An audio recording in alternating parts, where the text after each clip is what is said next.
know that you are an expert in fluid analyses.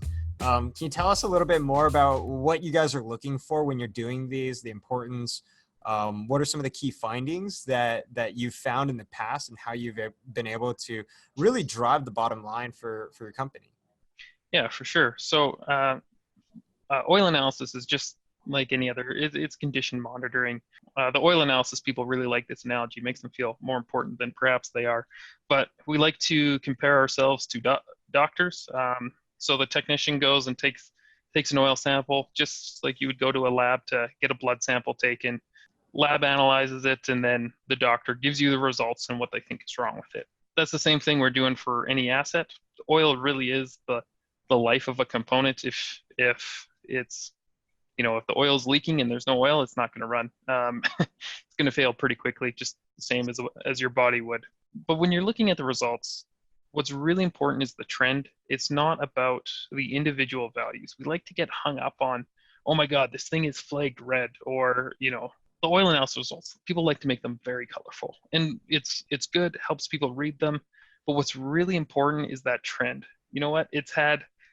Even though it's orange and it's had 50 ppm iron for the last 6 samples, that's okay. You don't need to take action on it. It's orange. It's abnormal. Won't argue that. Odds are maybe it's not going to last as long as some of your other assets, but there is nothing you can do to bring that down if that's where the asset runs. I've seen people go down crazy paths, down crazy rabbit holes, trying to solve an issue that just isn't there because that asset, for whatever reason, is running at a higher rate of metal in there. So it's important to look at that. And a lot of people get really inundated with bad results. I've seen people with 90% of their samples come back flagged, and it's hard to sort through that and understand what's actually a problem. So that's when you really have to stop looking at the individual samples and then more so look for themes. The first thing you want to make sure is your data quality good? Are your samples being compared to the right things?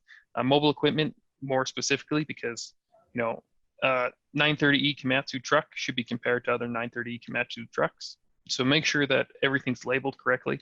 But then you got to start to pick out themes within the oil analysis. Is a lot of your flags coming from viscosity? If it is, then maybe you have a problem with tradesmen incorrectly topping up oil, or maybe if you're in the natural gas industry, you probably just have air entrained in your oils. That's a common issue, and it's hard to sort through everything. So just start picking out themes.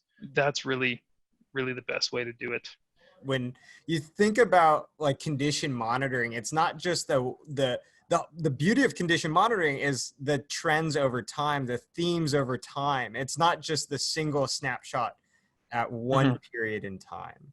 And I think that's what you're getting at is the importance of looking at how it's been trending over several periods versus taking that 1 or 2 or 5 different samples and reacting to that.